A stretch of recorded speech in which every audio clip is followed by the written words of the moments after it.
जय हिंद बच्चों। पिछले वीडियो में हम आपको डिफेक्ट ऑफ विजन से रिलेटेड न्यूमेरिकल प्रॉब्लम बता चुके थे। आज का हमारा टॉपिक है प्रिज्म। आखिर प्रिज्म होता क्या है, इसके बाद हम जानेंगे कि प्रिज्म लाइट से किस प्रकार से रिएक्ट करता है। फिर उसके बाद हम ढेर सारे टॉपिक को पढ़ेंगे जिसमें आपका है डिस्पर्सन ऑफ लाइट, स्पेक्ट्रम, फिर उसके बाद आप जानेंगे रेनबो क्या है, फिर उसके बाद आप कॉज ऑफ डिस्पर्सन के बारे में जानेंगे। जो जितना ये टॉपिक आज हम बता रहे हैं ये आपके एग्जाम के पॉइंट ऑफ व्यू से काफ़ी इम्पॉर्टेंट है, आपका एग्जाम में बार बार पूछा जाता है। तो चलिए प्रिज्म से स्टार्ट करते हैं।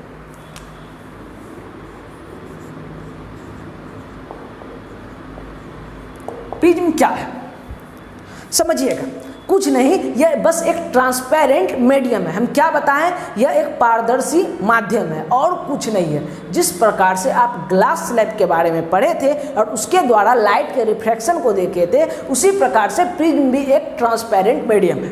तो सर जब हम ट्रांसपेरेंट मीडियम को पढ़ चुके हैं ग्लास स्लैब के रूप में, तो प्रिज्म क्यों पढ़ रहे हैं, आखिर इसका नया नाम प्रिज्म क्यों पड़ा, तो इस बात को समझिए। प्रिज्म इसका नाम इसके एक खासियत के वजह से पड़ा है। वह खासियत है इसका शेप, इसका आकार।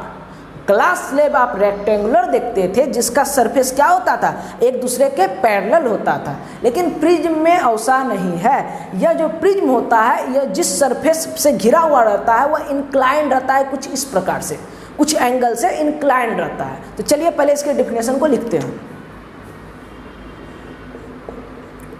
It is a transparent medium bounded by two inclined surface।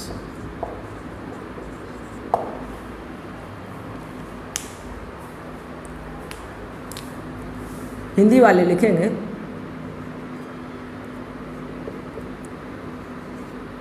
दो पृष्ठों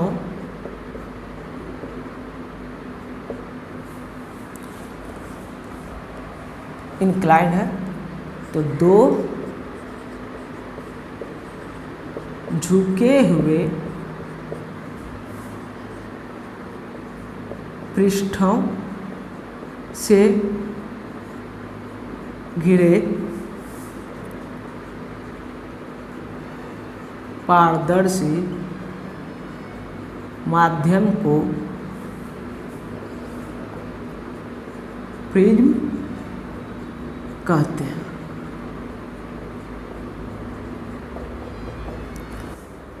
चलिए अब जानते हैं कि आखिर यह प्रिज्म दिखता कैसा है। कुछ बच्चे देखे भी होंगे और कुछ बुक में भी देखे होंगे।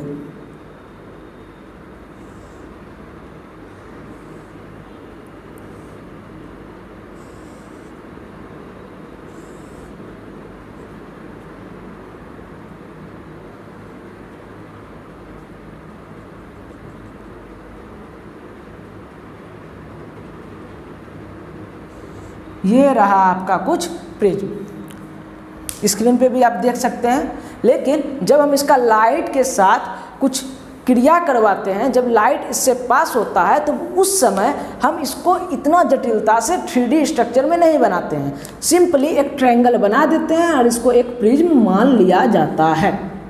अब एक बात को समझिएगा, ये जो प्रिज्म का दो सतह है, ये जिस एंगल से इंक्लाइंड रहता है उसको कहते हैं एंगल ऑफ प्रिज्म, हिंदी में कहेंगे प्रिज्म कोण।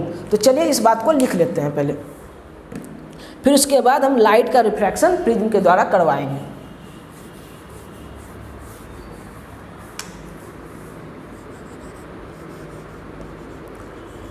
एंगल ऑफ प्रिज्म, इसको ए से डिनोट करते हैं।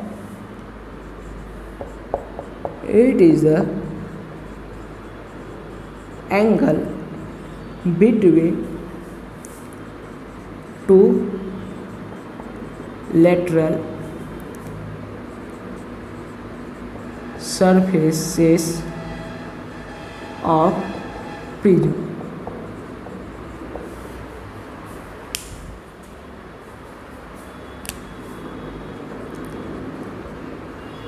यह प्रिज्म के दो पार्श्विक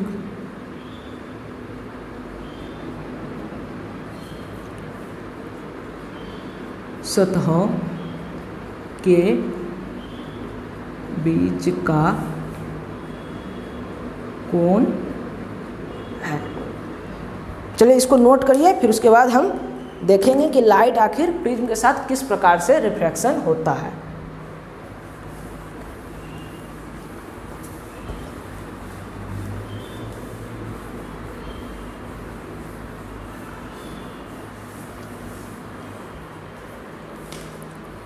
तो हेडिंग डालिए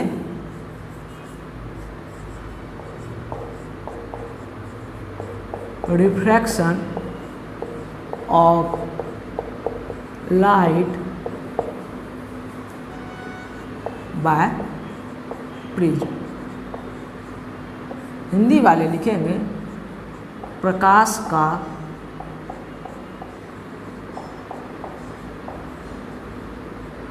प्रिज्म से होकर अपवर्तन।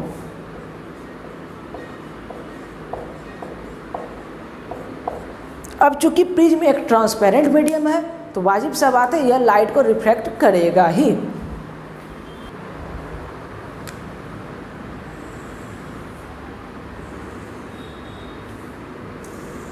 एक हम प्रिज्म बना दिए, नाम दे दिए इसका ABC। चलिए प्रकाश का किरण इस पर डालते हैं। यह लाइट रे कुछ इस प्रकार से पड़ा, यहाँ पे नॉर्मल देंगे इसके सतह पे N। अब चूंकि यह एक ट्रांसपेरेंट मीडियम है तो आप जानते होंगे कि ट्रांसपेरेंट मीडियम का कुछ अपना ऑप्टिकल डेंसिटी यानी रिफ्रैक्टिव इंडेक्स होता है। अब वायु का प्रकाशीय घनत्व या रिफ्रैक्टिव इंडेक्स या आप अपवर्तनांक कहिए सबसे कम होता है, तो प्रिज्म का इससे तो ज़्यादा जरूर होगा। यानी हम कह सकते हैं यह किरण कहाँ जा रहा है, विरल से सघन माध्यम में जा रहा है, यानी रेरर से डेंसर में जा रहा है। अब किरण रेरर से डेंसर में जाता है तो अभिलंब की ओर झुक जाता है, तो टुवर्ड द नॉर्मल ये झुक जाएगा। इसको जाना चाहिए था कहाँ, कुछ इस प्रकार से, लेकिन यह अपना रास्ता थोड़ा चेंज कर लिया। ठीक है, अब देखिए फिर से मीडियम चेंज हो रहा है, तो यहाँ पे हम एक नॉर्मल डालेंगे जिसको हम इस बार M कहते हैं। तो इस बार क्या होगा, डेंसर से रेरर जा रहा है तो अवे फ्रॉम द नॉर्मल। ठीक है, अब देखिए यह हुआ आपका एंगल ऑफ इंसिडेंस, और यह जो नॉर्मल है आपका, एक मिनट रुकिए, यह है आपका एंगल ऑफ रिफ्रैक्शन और यह है आपका एंगल ऑफ इमर्जेंस। ठीक, अब यह तो आप जानते हैं, आपको बता चुके हैं, यह है आपका प्रिज्म कोण या एंगल ऑफ प्रिज्म। अब यहाँ पे एक बात आता है कि जब लाइट हम प्रिज्म पर डाल रहे थे तो वह जाना कहाँ चाह रहा था, कुछ इस डायरेक्शन में, लेकिन वह चला कहाँ गया, कुछ इस डायरेक्शन में। तो सवाल यह आता है आखिर यह डेविएट कितना हुआ, तो इसको मिलाइए डॉटेड लाइन से, ये कुछ इस एंगल से डेविएट हुआ जिसको कहते हैं डेल्टा, या कुछ कुछ बुक में आप D भी पढ़ेंगे। इसको इंग्लिश में कहते हैं एंगल ऑफ डेविएशन और हिंदी में कहेंगे विचलन कोण, यानी यह कितना कोण से विचलित हुआ। प्रिज्म के द्वारा अपवर्तन के बाद यह लाइट कितना कोण से विचलित हुआ उसी को D से डिनोट करते हैं। तो चलिए इसके बारे में लिखते हैं। हेयर, पहले यहाँ पे नाम दे दीजिए, ये जो किरण है आपतित किरण PQ मान लेते हैं और QR मान लेते हैं आपका अपवर्तित किरण है, और RS आपका क्या हो गया, निर्गत किरण। ठीक है, PQ क्या होगा, incident ray,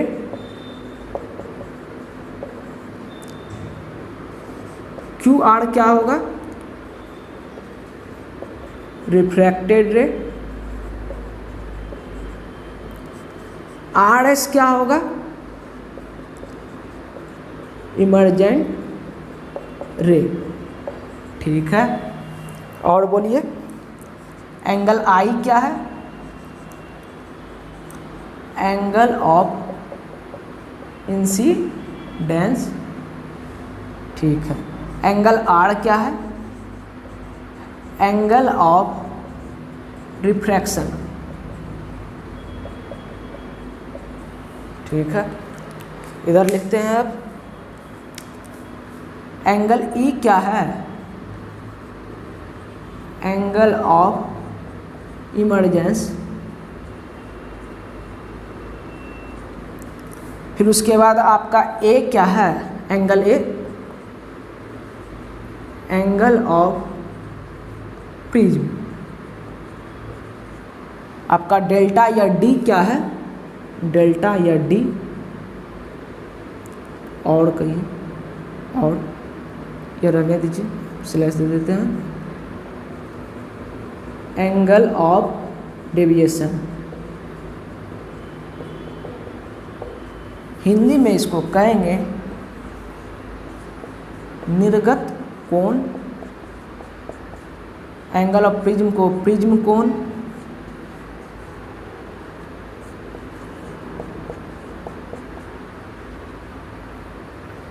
angle of deviation को विचलन कोण।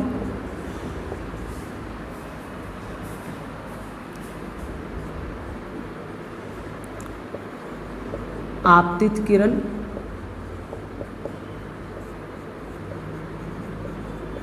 अपवर्तित किरण, इसको कहेंगे निर्गत किरण, इसको कहेंगे आपतन कोण, इसको कहेंगे अपवर्तन कोण। चलिए नोट करिए इसको, एग्जाम में आपको पूछा जा सकता है कि किसी प्रिज्म से प्रकाश का अपवर्तन को दर्शाइए, तब आपको एग्जाम में कैसे लिखना है वो हम बता रहे हैं। सबसे पहले आपको प्रिज्म का डेफिनेशन लिखना है कि प्रिज्म होता क्या है। हिंदी वाले हिंदी में लिखेंगे, इंग्लिश वाले जो इंग्लिश लिखा है वो लिखेंगे। फिर वह लिखने के बाद आपको यहाँ पे हेडिंग दे देना है इस प्रकार से, refraction of light by prism, या प्रकाश का प्रिज्म से होकर अपवर्तन। फिर आप प्रिज्म बना लीजिएगा, इस प्रकार से फिगर बना लीजिएगा, और जितना चीज़ उसमें बनाए हैं उसको आपको इस प्रकार शब्द में दर्शा देना है कि यहाँ पे पी क्यू क्या है, आपका क्यू आर क्या है, आर एस क्या है, ई क्या है, ए क्या है, ये सब दर्शा दीजिएगा, आपका हो गया, आपको नंबर मिल जाएगा। चलिए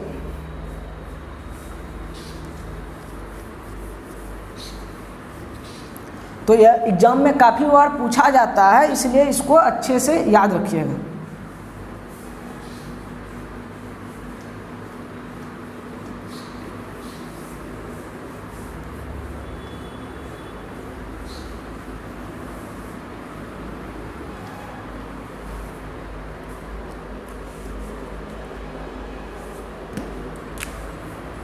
तो एंगल ऑफ डेविएशन के बारे में लिख लीजिए।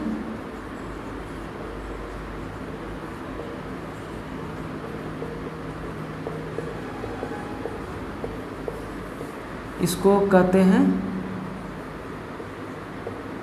विचलन कोण।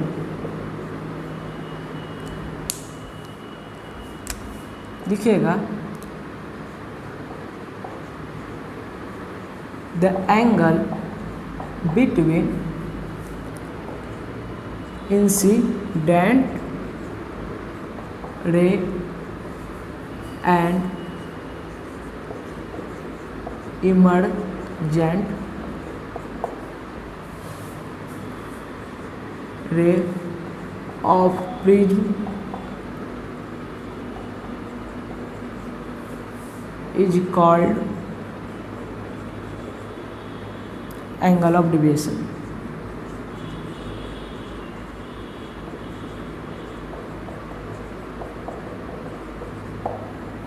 हिंदी वाले लिखेंगे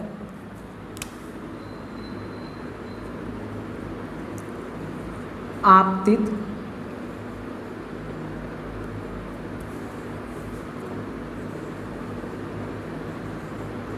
किसी प्रिज्म के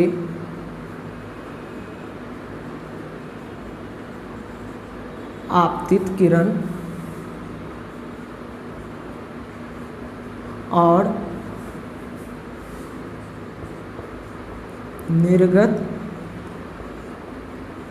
किरण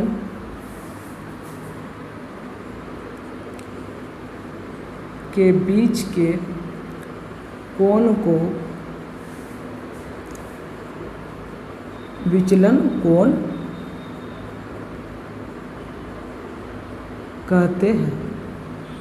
चलिए नोट करिए इसको।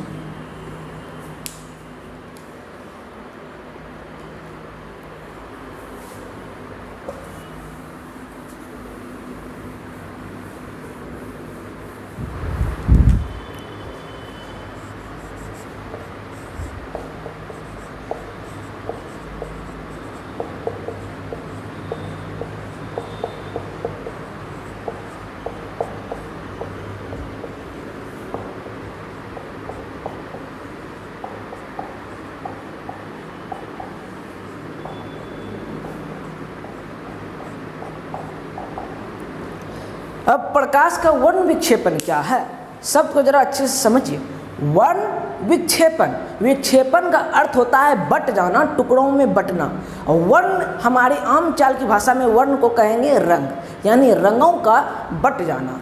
हम आपको अभी बताए कि प्रिज्म से होकर जब लाइट पास करता है तो वो कुछ इस प्रकार से अपवर्तित हो जाता है। लेकिन यहाँ पर एक बात है, प्रिज्म सिर्फ लाइट को अपवर्तित ही नहीं करता है। अगर यह सिर्फ लाइट को रिफ्लेक्ट ही करता तो हमको इसको पढ़ने का क्या काम था, हम स्लैब भी पढ़ सकते थे। आखिर प्रिज्म को एक अलग से टॉपिक बनाकर क्यों पढ़ना पड़ रहा है? तो इसका यह एक खासियत है क्या कि यह लाइट को रिफ्लेक्ट तो करता है, साथ ही साथ वो अगर वाइट लाइट आप इससे पास करवाइएगा तो उनको वह 7 कलर में बांट देता है। क्या हम बोले, जैसे मान लीजिए यह है आपका वाइट लाइट, श्वेत प्रकाश। अगर वाइट लाइट प्रिज्म से होकर पास करता है तो यह इसको 7 रंगों में बांट देता है। इसी घटना को कहते हैं डिस्पर्सन ऑफ लाइट। इन 7 रंगों में आपका सबसे नीचे रहता है बैंगनी और सबसे ऊपर आपका कलर रहता है लाल। तो प्रकाश का ये जो विक्षेपण हुआ, श्वेत प्रकाश का प्रिज्म के द्वारा जो विक्षेपण हुआ, इसी को कहते हैं डिस्पर्सन ऑफ लाइट या प्रकाश का वर्ण विक्षेपण। ठीक है सर, समझ गए कि प्रिज्म क्या करता है, वाइट लाइट को 7 रंगों में विभक्त कर देता है, उसको स्प्लिट कर देता है। अब इसके बीच में कौन कौन सा कलर होगा, तो कलर है, देखिए यह जो हम बताए कि यह शुरू वाला लाल है, अंत वाला बैंगनी है, इसके बीच भी आपका 5 कलर और भरा हुआ है। देखिए वो कौन कौन होगा, तो वो कलर है रोय GBIV।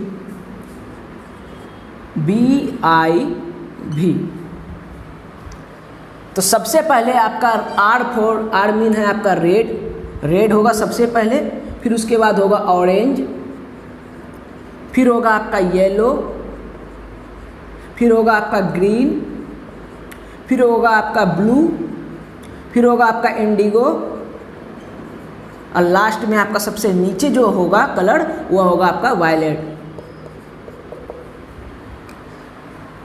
और इसी ये जो क्रम है आपका कलर का, इसी क्रम को एनसीईआरटी किताब या अदर बुक में उल्टे क्रम में बताया जाता है विबग्योर। ये जो विबग्योर शब्द है यह प्रत्येक कलर का फर्स्ट वाला लेटर है, जिसमें से यह क्रम जो है नीचे से ऊपर की ओर का है, और ये वाला जो हम बताए क्रम यह ऊपर से नीचे की ओर का है। तो चलिए पहले हम डिस्पर्सन ऑफ लाइट के बारे में लिख लेते हैं, फिर इसको अच्छे से लिखेंगे, फिगर्स सब बनाएंगे।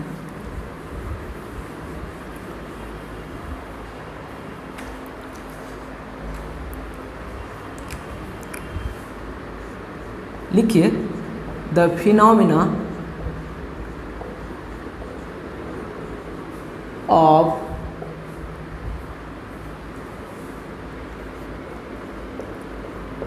splitting of white light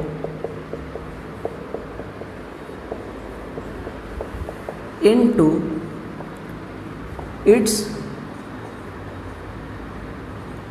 constituents color,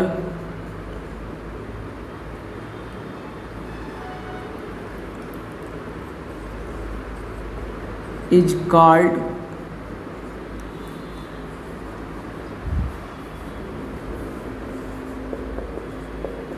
dispersion of light। Hindi वाले लिखेंगे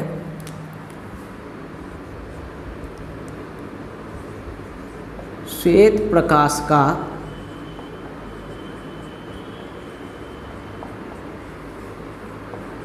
अपने अवयवी वर्णों, या आप इसकी जगह पे रंगों भी लिख सकते हैं, एक ही शब्द है। श्वेत प्रकाश का अपने अवयवी वर्णों में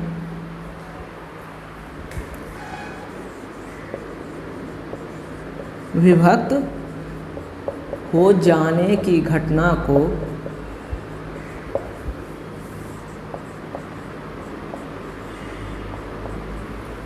प्रकाश का वर्ण विक्षेपण कहते हैं।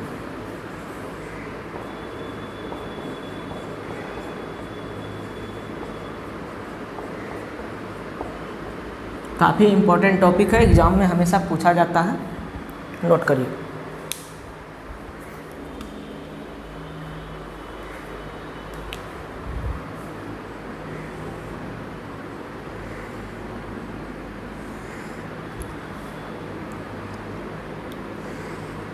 ये गया वाइट लाइट, तो आपका रिफ्रैक्शन में सबसे नीचे रहता है blue colour,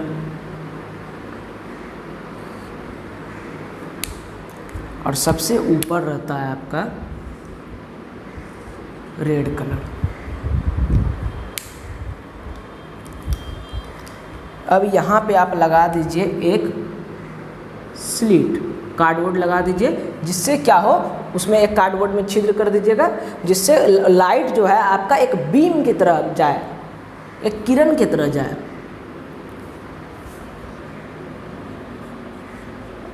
white light prism. अब यहाँ पे आप अच्छे से बुक में फिगर देख के बना लीजिएगा।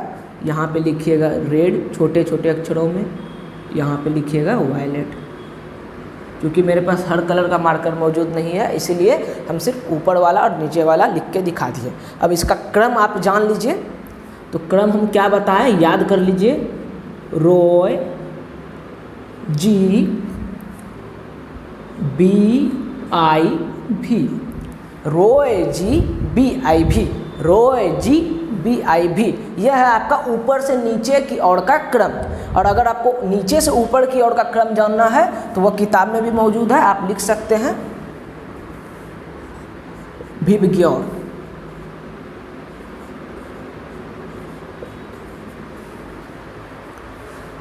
ठीक है,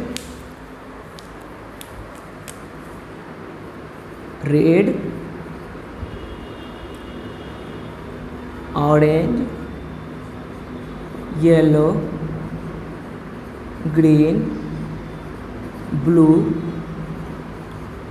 इंडिगो, वायलेट। हिंदी वाला भी इसका नाम है, ये विबग्योर को हम मिटा देते हैं। लाल, नारंगी, पीला, हरा, नीला, इंडिगो आपका हो गया जामुनी, और बैगनी। तो आपका ऑब्जेक्टिव में पूछा जा सकता है कि प्रिज्म से श्वेत प्रकाश का अपवर्तन के बाद सबसे ज़्यादा अधिक अपवर्तन किस रंग का होता है। तो आपको बताना है क्या, वायलेट या बैगनी। बैगनी रंग आप देख सकते हैं सबसे नीचे है, अतः इसका अपवर्तन क्या हुआ है, सबसे ज़्यादा। अब पूछेगा कि किस रंग का डेविएशन सबसे कम होता है, विचलन सबसे कम होता है, तो लाल रंग का। अभी पूछेगा कि सबसे ज़्यादा विचलन किस रंग का होता है, तो वायलेट या बैगनी रंग का, और सबसे कम विचलन किसका होता है, लाल रंग का। और यह जो आपका क्रम है, यह विचलन आपका ऊपर से नीचे की ओर बढ़ता जाएगा।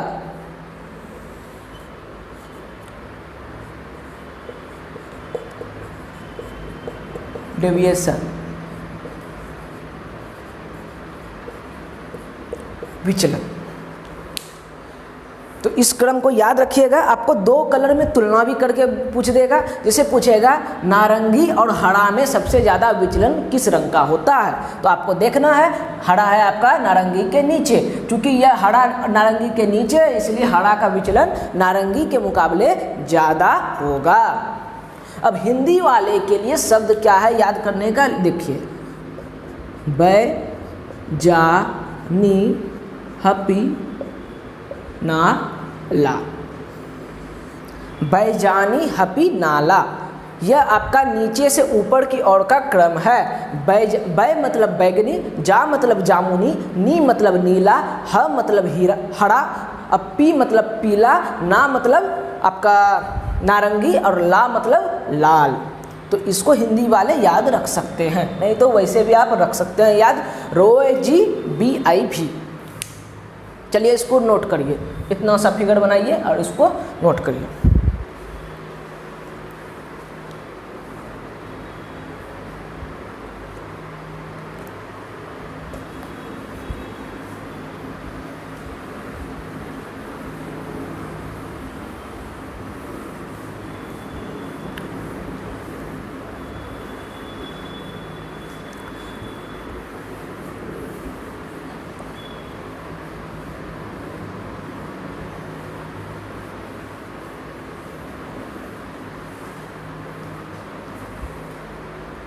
आपको बता दें, ये जो कलर आपको प्राप्त होता है ये एक पट्टी के समान प्राप्त होता है, बैंड के समान। जैसे कलर ये ब्लू प्राप्त हुआ तो यहाँ पे एकदम सटा हुआ लाल प्राप्त होगा, फिर हरा प्राप्त होगा। इस टाइप से आपको कलर बैंड के रूप में प्राप्त होता है। और यह जो आपको बैंड प्राप्त हुआ, 7 कलर का जो बैंड प्राप्त होता है, इस पूरे बैंड को समाहित रूप से कहते हैं स्पेक्ट्रम। स्पेक्ट्रम क्या है, तो प्रिज्म से अपवर्तन, श्वेत प्रकाश का अपवर्तन के बाद जो हमको रंगीन पट्टी, 7 रंग का रंगीन पट्टी प्राप्त होता है, उसी को कहते हैं स्पेक्ट्रम या वर्णपट। तो यह भी आपका एग्जाम में पूछा जाता है। स्पेक्ट्रम आपको क्वेश्चन बना के दे सकता है कि स्पेक्ट्रम क्या है या वर्णपट क्या है। What is spectrum,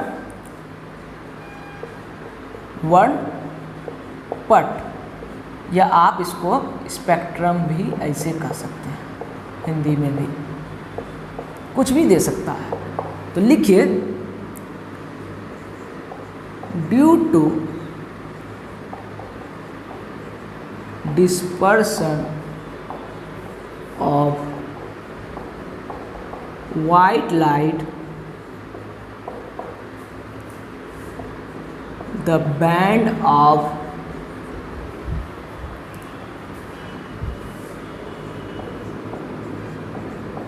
seven color are obtained.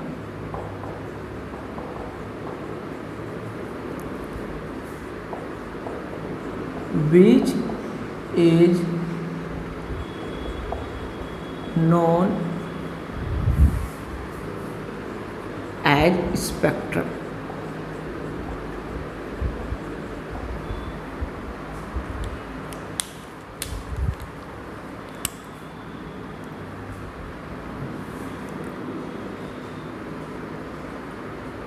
श्वेत प्रकाश का वर्ण विक्षेपण के कारण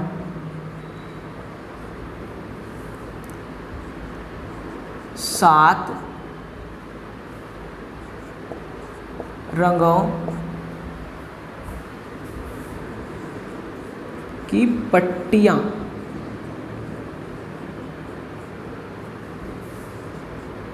प्राप्त होती हैं, जिसे स्पेक्ट्रम कहते हैं। आप वर्णपट भी लिख सकते हैं।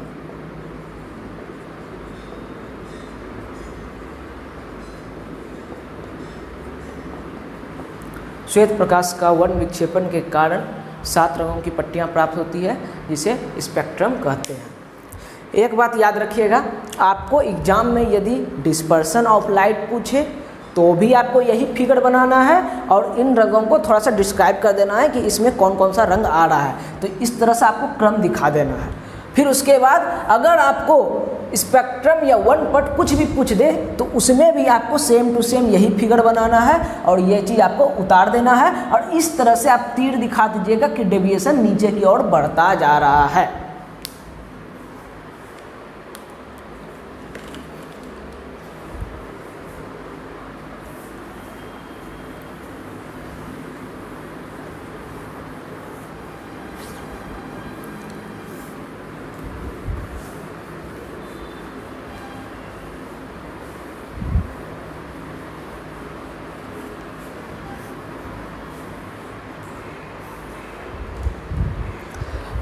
अब बात यहाँ पे यह आता है कि सर ठीक है, हम समझ गए प्रिज्म डिस्पर्सन करता है, श्वेत प्रकाश को 7 रंगों में बांट देता है।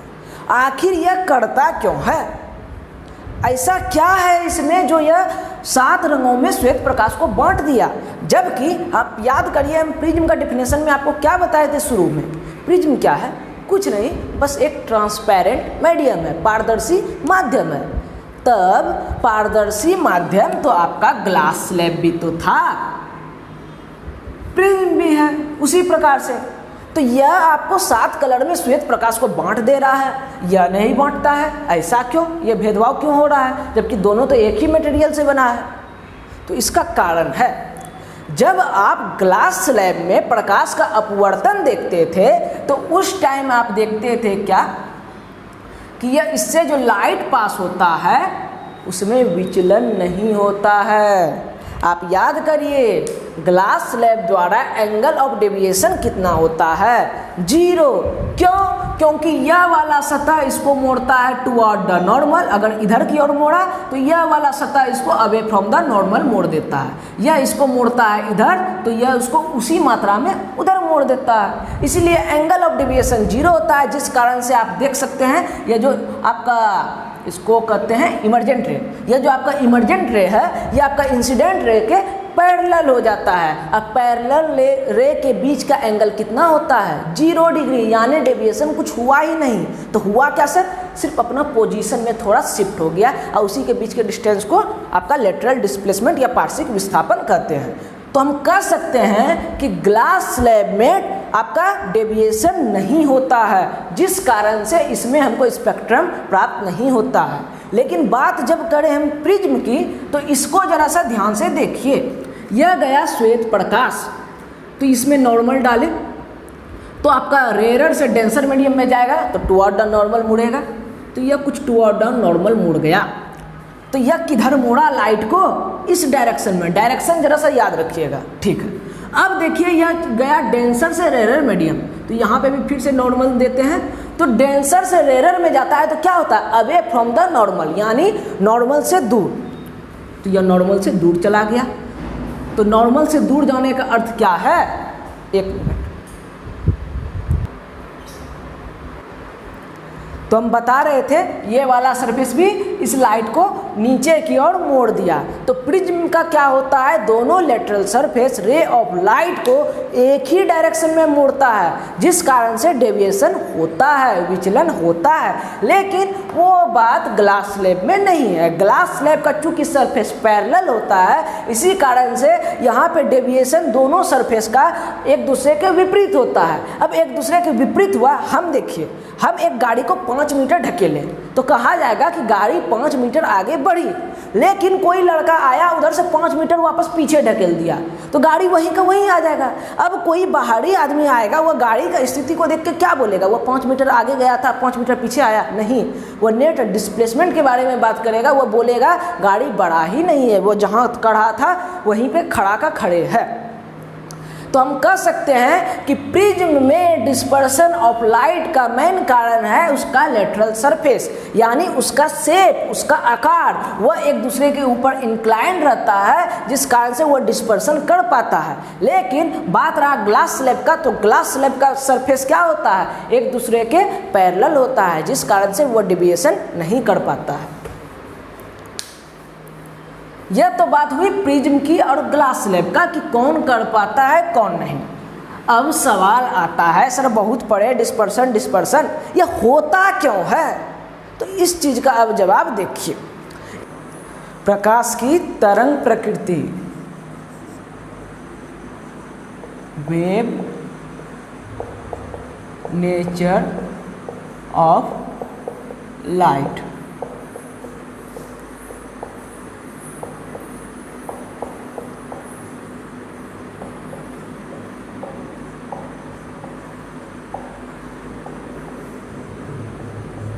याद करिए, हम आपको बताए थे लाइट वाले चैप्टर में ही कि प्रकाश जो है दो तरह का नेचर शो करता है। पहला है कण की प्रकृति जिसको कहते हैं पार्टिकल नेचर, दूसरा है आपका तरंग की प्रकृति जिसको कहते हैं वेव नेचर। तो अब हमको डिस्पर्सन क्यों होता है इस चीज़ को जानने के लिए थोड़ा सा लाइट का वेव नेचर को समझना होगा। ज़्यादा डेप्थ तक आपको नहीं लेकर जाएंगे, टेंशन नहीं लीजिए। वेव क्या है, आप समुद्र में देखे होंगे या शांत जल में जब आप एक पत्थर मारते हैं तो देखे होंगे इस तरह का कुछ उठता है। तो इसका पोजीशन को अच्छे से डिफाइन करने के लिए चलिए हम इसको दो एक्सिस के बीच बना देते हैं। यह है आपका वाई एक्सिस, यह है आपका एक्स एक्सिस, और ये रहा आपका वेव। कुछ इस प्रकार से यह एक्स एक्सिस के डायरेक्शन में जा रहा है, वह भी ऊपर नीचे ये किस डायरेक्शन में हो रहा है, वाई एक्सिस के डायरेक्शन में, और गमन की प्रोपोगेट किधर कर रहा है, एक्स एक्सिस के डायरेक्शन में। ठीक है, अब एक बात ध्यान रखिएगा, अगर वेव एक बार ऊपर की ओर जाता है और एक बार नीचे की ओर जाता है तब हम कहते हैं कि एक वेव है। यहाँ से लेकर यहाँ तक हुआ ये एक वेव, फिर यहाँ से लेकर यहाँ तक हुआ दो वेव। ठीक है, तो इसका छोटा छोटा टर्म है, इसको समझिएगा। वेव लेंथ अभी बताएंगे क्या है। ठीक है, अब जो ये वेव है इसका जो शीर्ष ऊपर वाला चोटी है इसको कहते हैं इंग्लिश में क्रेस्ट, और हिंदी में कहेंगे श्रिंग या चोटी भी आप कह सकते हैं, सिर्फ नाम है। और नीचे वाला गड्ढा वाला भाग को कहते हैं गर्त, इंग्लिश में आपको कहेंगे ट्रूफ। ठीक है, अब देखिए वेवलेंथ क्या होता है जो हम यहाँ पे लिखे हैं, इसका हिंदी में इसको कहते हैं तरंगदैर्घ्य।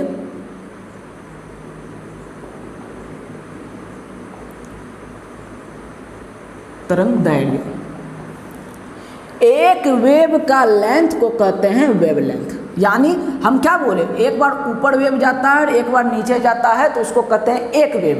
तो इस वेव का जितना लेंथ होता है, जितना लंबाई होता है, वही कहते हैं वेव का वह वेवलेंथ है। तो यहाँ से यहाँ तक का दूरी को कहेंगे वेवलेंथ। या दूसरा तरीका भी है वेवलेंथ निकालने का, एक क्रेस्ट से दूसरे क्रेस्ट तक का दूरी को भी वेवलेंथ कहते हैं। तो यहाँ से यहाँ तक का भी दूरी है आपका वेवलेंथ। तीसरा तरीका भी है, एक गर्त से दूसरे गर्त तक का दूरी को भी कहते हैं वेवलेंथ। तो हम कह सकते हैं यहाँ से यहाँ तक का भी दूरी है वेवलेंथ। कोई फर्क नहीं पड़ता है, आप दो क्रेस्ट के बीच का डिस्टेंस ले लीजिए या दो ट्रूप का बीच का डिस्टेंस ले लीजिए या आप एक वेव का लेंथ ले लीजिए, तीनों का एक ही अर्थ है, एक ही चीज़ निकलेगा, वेवलेंथ। वेवलेंथ को दर्शाया जाता है एक सिंबल से, देखिए ये, इसको बोला जाता है लैम्डा। लैम्डा, हिंदी इंग्लिश दोनों वाले लैम्डा का उच्चारण करेंगे। ठीक है, तो यह वेवलेंथ क्या हम बताएं, वेव का लेंथ या दो क्रेस्ट के बीच का दूरी या दो ट्रूप का बीच का दूरी। डिस्टेंस बिटवीन टू क्रेस्ट और टू ट्रूप, या आप इसको और भी लिख सकते हैं, लेंथ ऑफ वन वेव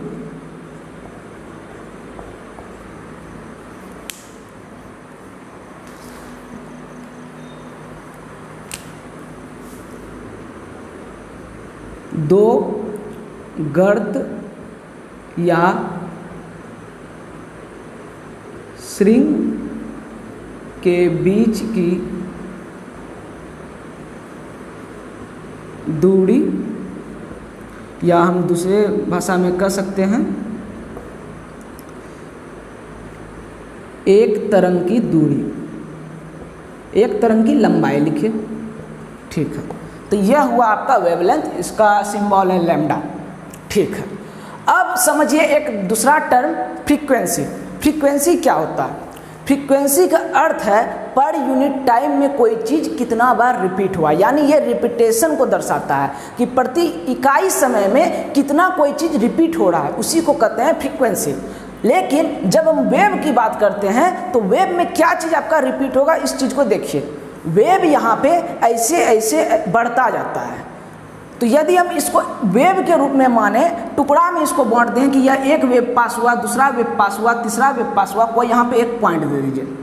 ठीक है, अब मान लेते हैं यहाँ से वेव का यह जो लाइन है, यह हर लाइन यहाँ से पास हो रहा है, तो हो सकता है 1 सेकंड में 5 वेव पास हो जाए, ऐसे ऐसे स्पीड से जा रहा है, हो सकता है 1 मिनट में 5 वेव पास हो जाए या 1 सेकंड में 5 वेव पास हो जाए। तो प्रति इकाई समय में कितना वेव किसी पॉइंट से पास किया, उसी को कहते हैं उस वेव का फ्रीक्वेंसी। हम आपको बता रहे हैं फ्रीक्वेंसी का अलग अलग जगह पे अलग अलग अर्थ होता है, लेकिन उसका आप कह सकते हैं कॉमन अर्थ है कि रिपीटेशन पर यूनिट टाइम में कितना होता है। अब वेव में हम बात कर रहे हैं तो वेव में क्या चीज़ का रिपीटेशन होगा, तो वेव क्या करेगा, एक वेव पूर्ण करेगा, फिर दूसरा वेव पूर्ण करेगा, फिर तीसरा वेव पूर्ण करेगा, तो वही चीज़ का ना रिपीटेशन होगा। इसीलिए वेव में कहा जाता है फ्रीक्वेंसी, इसको आवृत्ति पहले कहेंगे हिंदी में, तो लिखेंगे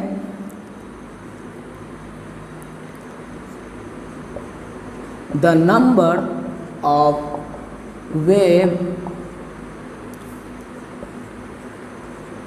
passing through a fixed point per unit time।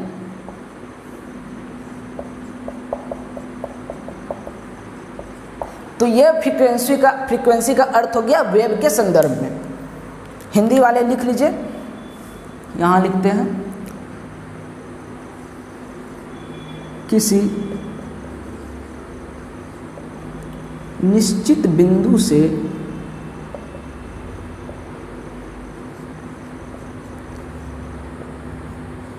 तरंग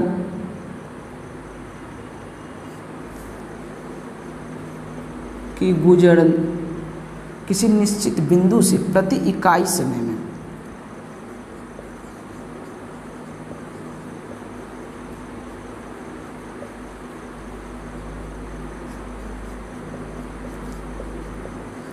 तरंग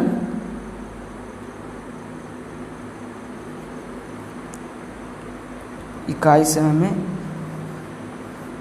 तरंग की गुजरने की संख्या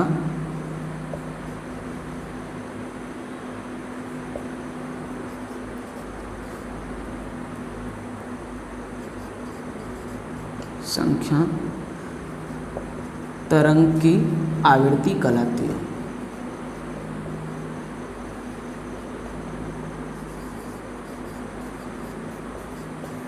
एक मिनट रुक जाइएगा, हमको मिलाने दीजिएगा।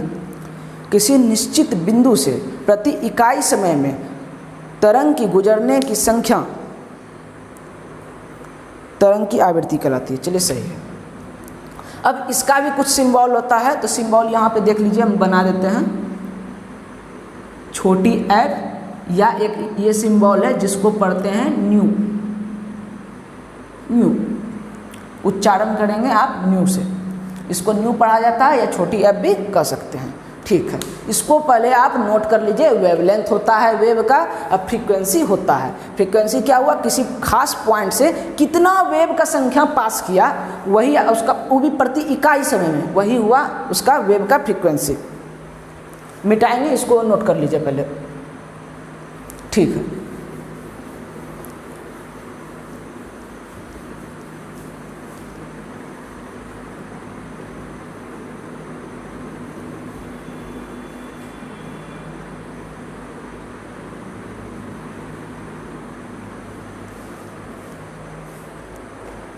तो हम लिख सकते हैं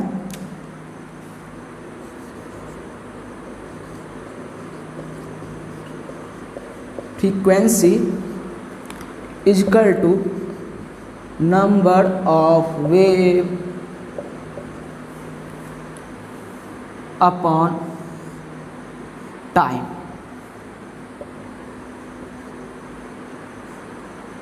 ले दीजिए पूरा सब, passing through a point upon time.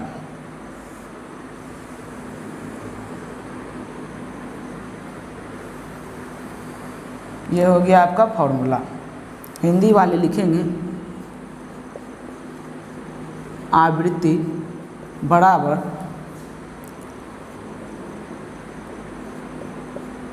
तरंग की किसी बिंदु से गुजरने की संख्या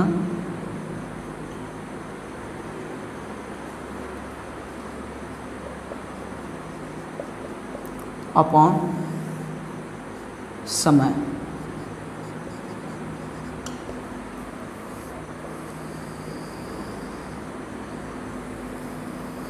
चलिए इसको भी नोट करिए आप।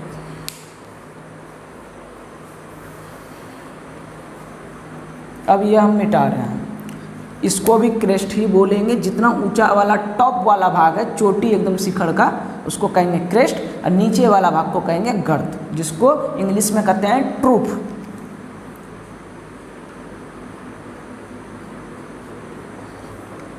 नोट कर लीजिए।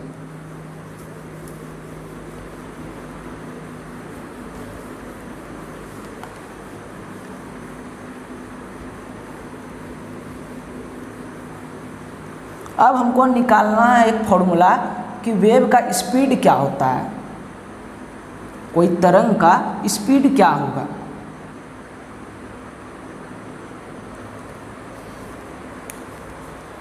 तो उसके लिए एक हम एग्जांपल लेते हैं।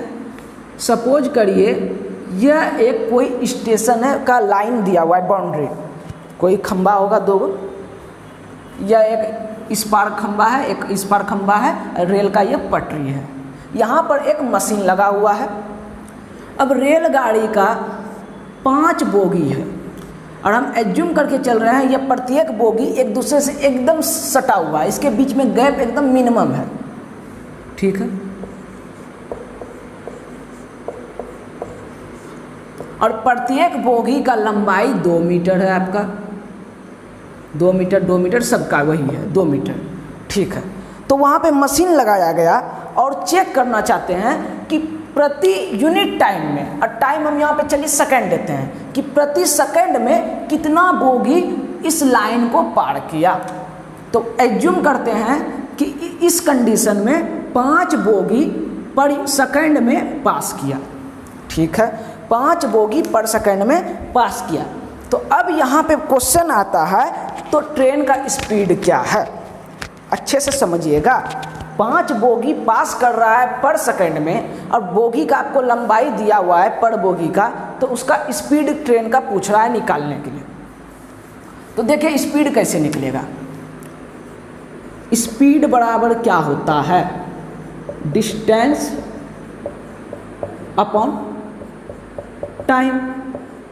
जानते होंगे, दूरी बराबर, माफ कीजिएगा, समय, चाल बराबर दूरी बटे समय। ठीक है, अब यहाँ पे हमको देखना है यह कितना दूरी तय किया।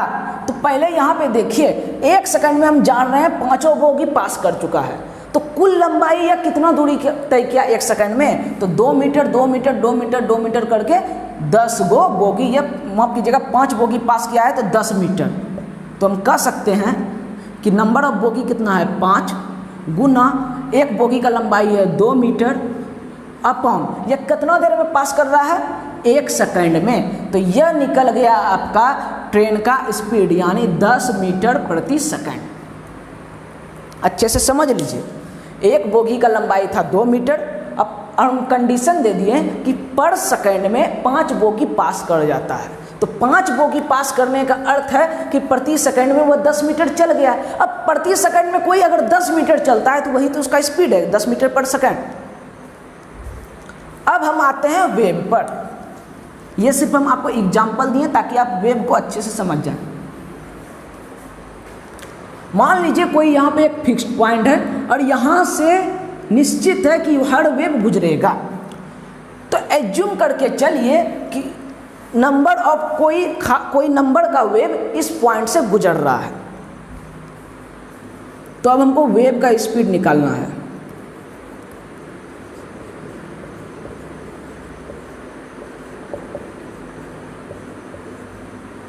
ठीक है, तो फ्रीक्वेंसी हम अभी आपको वेव का क्या लिखाए थे, वेव का फ्रीक्वेंसी कि पर यूनिट टाइम में जितना वेव पास करेगा वही उसका फ्रीक्वेंसी होगा। तो उसका डिफिनेशन से पता चल रहा होगा हर वेव का फ्रीक्वेंसी अलग अलग होगा। हो सकता है कोई वेव हो जो 5 वेव पास कर जाए पर सेकंड में, हो सकता है कोई वेव हो 100 वेव पास कर जाए 5 सेकंड में। तो सब वेव का फ्रीक्वेंसी अलग अलग होता है। तो अब हमको स्पीड निकालना है। तो स्पीड निकालने के लिए हमको क्या करना होगा, पहले देखना होगा पर सेकंड में कितना वेव पास किया, यानी नंबर ऑफ वेव प्रति सेकंड, नंबर ऑफ वेव पर सेकंड ले लेते हैं। सेकंड अब हम क्यों ले रहे हैं टाइम, क्योंकि आपका ऐसा ही यूनिट टाइम का सेकंड होता है, तो सेकंड लेके ही चल रहे हैं। आप इसमें टाइम भी दे सकते हैं, कोई दिक्कत नहीं, ठीक है ना, तो टाइम ही रहने दीजिए। ठीक, तो यह हो गया आपका नंबर ऑफ वेव कितना पास कर रहा है प्रति यूनिट टाइम में, वह हम निकाल दिए।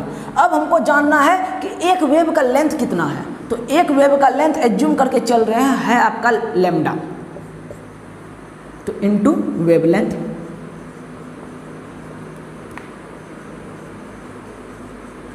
अच्छे से समझिएगा, हमको अभी जानकारी नहीं है कि वेव कितना फ्रीक्वेंसी से चल रहा है, कितना वेव पर सेकंड या पर यूनिट टाइम में पास कर रहा है। तो हम सीधा ले लिए कि number of wave per unit time, universal लेके चल रहे हैं, कॉमन कि सब में लागू हो जाएगा।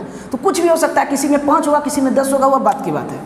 तो अब हम जानते हैं number of wave per unit time कहते हैं फ्रीक्वेंसी को, जिसको डिनोट करते हैं एफ से, और वेव लेंथ का सिंबल है आपका लैम्डा। तो हम कह सकते हैं speed equal to lambda F.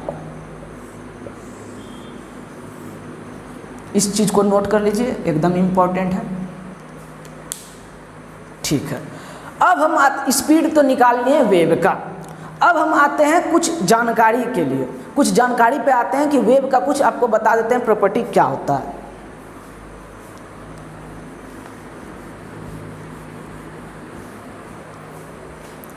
आपको पता चल गया वेव में 2 चीज होता है, एक वेवलेंथ, एक उसका फ्रीक्वेंसी। 2 उसका प्रॉपर्टी हमेशा मतलब एक तरह से कहें तो वह 2 चीज़ को शो हमेशा करेगा। वो अपना खासियत जो दर्शाएगा वह 2 चीज़ों से दर्शाएगा। पहला आपका है लैम्डा यानी उसका वेवलेंथ कितना है, दूसरा उसका फ्रीक्वेंसी कितना यानी पर यूनिट टाइम में वो कितना पास करता है। ठीक है, तो अब एक नोट पॉइंट लिखिए,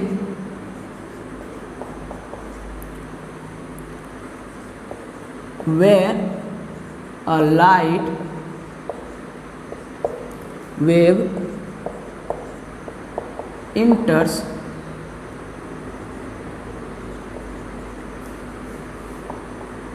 in one medium to another,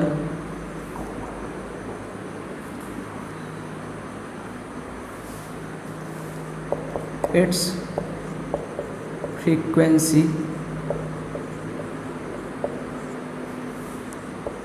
remains constant. When a light wave enters in one medium to another,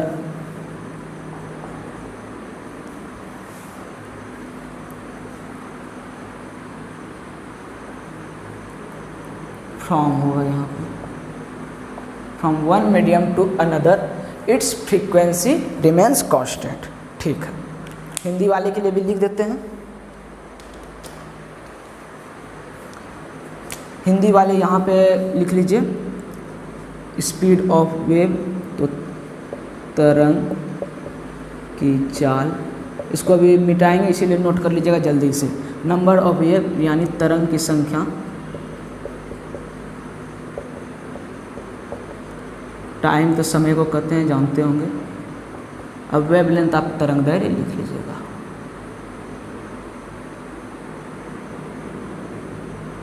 चलिए नोट कर लीजिए, और यहाँ पे चाल बराबर लिख लीजिएगा हिंदी वाले, नहीं तो स्पीड भी सब समझते होंगे। मिटा रहे हैं।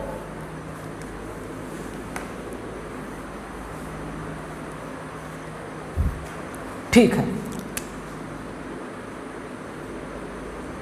जब प्रकाश तरंग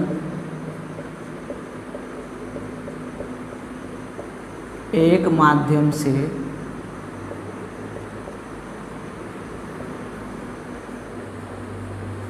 दूसरे माध्यम में जाता है तो उसकी आवृत्ति नियत रहती है, या लिख सकते हैं बदलती नहीं है। ठीक है, पहला चीज़ हम क्या जान गए कि जब लाइट एक मीडियम से दूसरे मीडियम में जाएगा तो उसका फ्रीक्वेंसी चेंज नहीं होगा। इस चीज़ को दिमाग में एकदम बैठा लीजिएगा। और दूसरा चीज़ और आप जान लीजिए,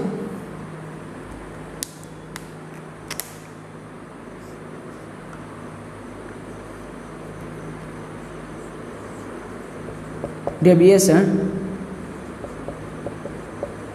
is anti proportional to 1 speed. माफ कीजिएगा, deviation anti proportional to speed. Anti proportional का ही अर्थ हो जाता है 1। ठीक है, इसको अभी समझाते हैं क्या है।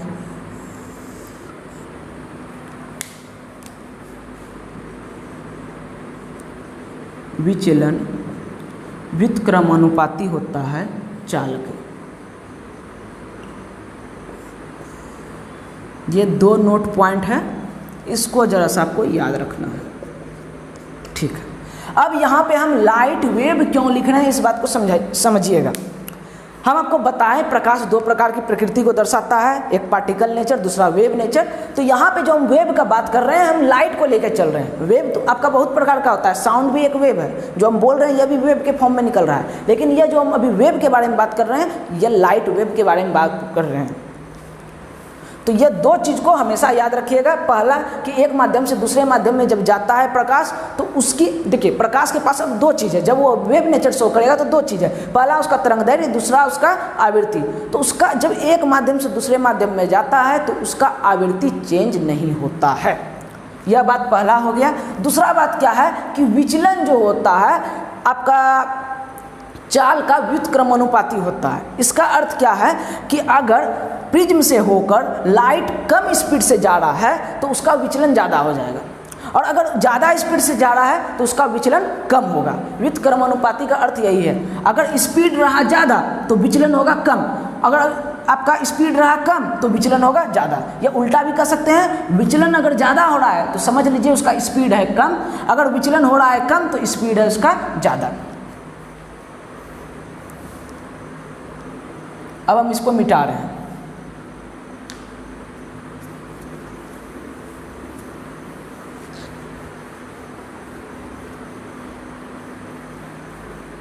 उम्मीद करते हैं आप नोट कर लिए होंगे।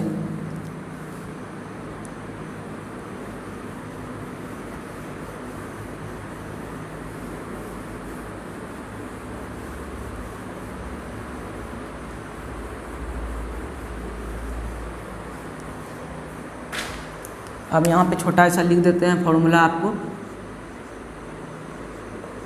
Speed equal to lambda F, दूसरा आपका क्या है डेविएशन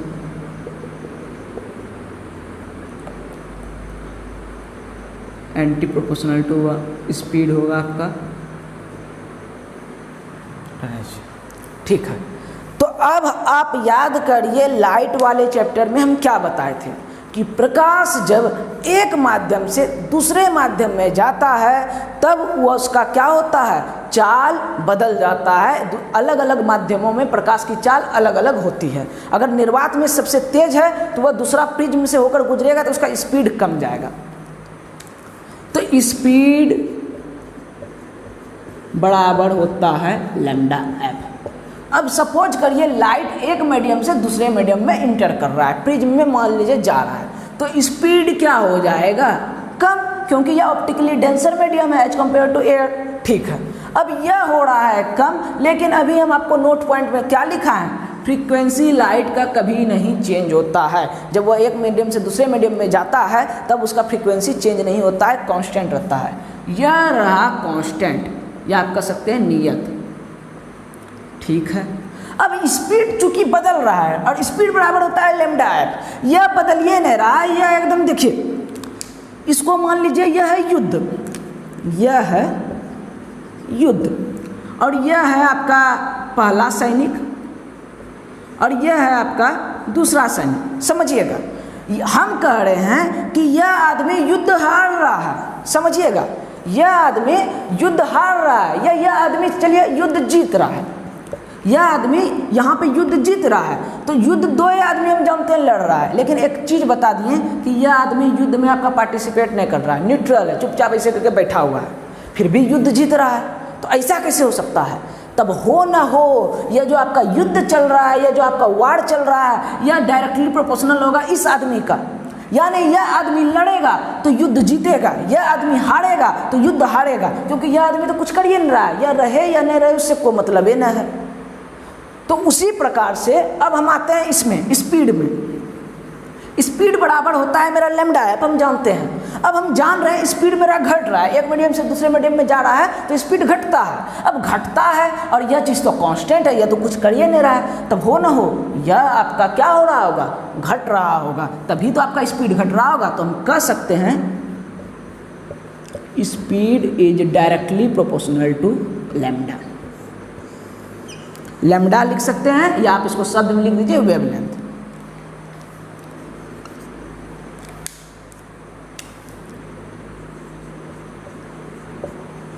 चाल समानुपाती होता है आपका तरंग दैर्घ्य का। ठीक है,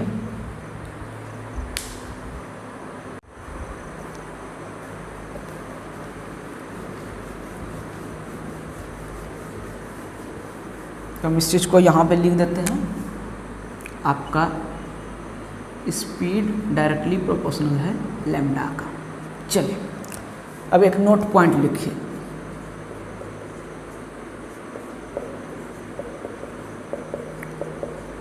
different colors have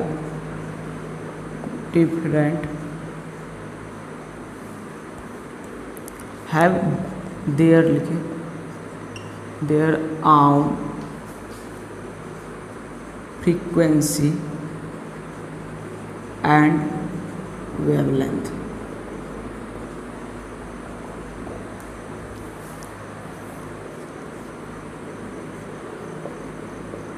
अलग अलग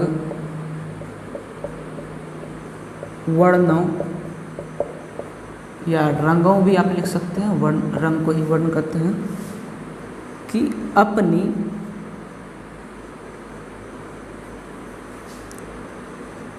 आवृत्ति और तरंगदैर्घ्य होता है। ठीक, अब समझिए, अलग अलग कलर का अलग अलग अपना वेवलेंथ है, अपना अलग अलग फ्रीक्वेंसी है। अब लाइट क्या होता है, लाइट जो होता है, वाइट लाइट का हम बात कर रहे हैं, 7 रंगों का समूह होता है। प्रिज्म से आप देख लिए, इसके पीछे का भी कहानी है, आखिर 7 रंग कैसे आया इस चीज़ का भी आपको बताएंगे। वाइट लाइट जो होता है 7 रंगों का समूह से बनता है, जो आपका 7 कलर है विबग्योर। ठीक है, अब यह अब कलर का जो बैंड है ये सबका अपना अपना वेवलेंथ है, अपना अपना फ्रीक्वेंसी है। अब यह जब भी साथ में चलता है तो एक लाइन में चलता है, यानी इन दोनों कलर के, इन दोनों बैंड के बीच का जो गैप होता है बहुत ही कम होता है, और इन दोनों के बीच का जो एंगल होता है वह भी होता है जीरो। क्यों? क्योंकि यह एक दूसरे के पैरेलल चलता है, यानी एक ही सरल रेखा में चलता है। और जब यह सातों कलर एक साथ चलता है तब हमको दिखता है सातों कलर मिला के श्वेत प्रकाश। जब आप 7 कलर को मिला के या विबग्योर जो कलर है उसको एक लाइन में अगर आप ट्रेवल करवा दीजिएगा तब आपको वाइट लाइट दिखेगा। ठीक है, अब होता क्या है, जब वाइट लाइट रेयर से डेंसर मीडियम में गया तो हम जानते हैं स्पीड बदलता है। अब स्पीड बदला, इसका अर्थ क्या है, लैम्डा बदला, तरंग दैर्घ्य, क्योंकि उसका फ्रीक्वेंसी तो कांस्टेंट रहता है। फ्रीक्वेंसी कांस्टेंट है, यानी यह जो कलर है यहाँ सातों कलर जा रहा है। इसको एक वाइट लाइट नहीं समझिए, इसको 7 कलर समझिए। 7 कलर मिलके जा रहा है, सातों भाई। अब सबका अलग अलग फ्रीक्वेंसी, अलग अलग वेवलेंथ है। अब चूंकि रेयर से डेंसर मीडियम में गया तो सबका तरंग दैर्घ्य यानी वेवलेंथ चेंज होगा। अब वेवलेंथ चेंज होने से क्या होता है हम आपको बता चुके हैं। वेवलेंथ चेंज होने से स्पीड चेंज हुआ। अब स्पीड चेंज हो गया अर्थात क्या हो गया, डेविएशन सबका अलग अलग हुआ। क्योंकि देखिए सबका एक जैसा तरंग दैर्घ्य रहता तो एक जैसा मुड़ता, क्योंकि तरंग दैर्घ्य आपका समानुपाती है स्पीड का, और स्पीड आपका व्युत्क्रमानुपाती है डेविएशन का। अगर तरंग दैर्घ्य अलग अलग है तो हम कह सकते हैं प्रत्येक कलर का जो स्पीड है किसी माध्यम में अलग अलग होगा, क्योंकि देखिए लैम्डा ही डिनोट करता है स्पीड को, लैम्डा से ही स्पीड है। अब लैम्डा अलग अलग है तो हर कलर का स्पीड जो होगा मीडियम में अलग अलग होगा। लाल का कुछ होगा, बैगनी का कुछ होगा, हरा का कुछ होगा। तो अब देखिए स्पीड जब अलग अलग है तो विचलन भी आपका अलग अलग होगा, क्योंकि इस आपका विचलन क्या है, व्युत्क्रमानुपाती है स्पीड का। जिसका स्पीड ज़्यादा होगा उसका विचलन कम होगा, जिसका स्पीड कम होगा उसका विचलन ज़्यादा हो जाएगा। ठीक है,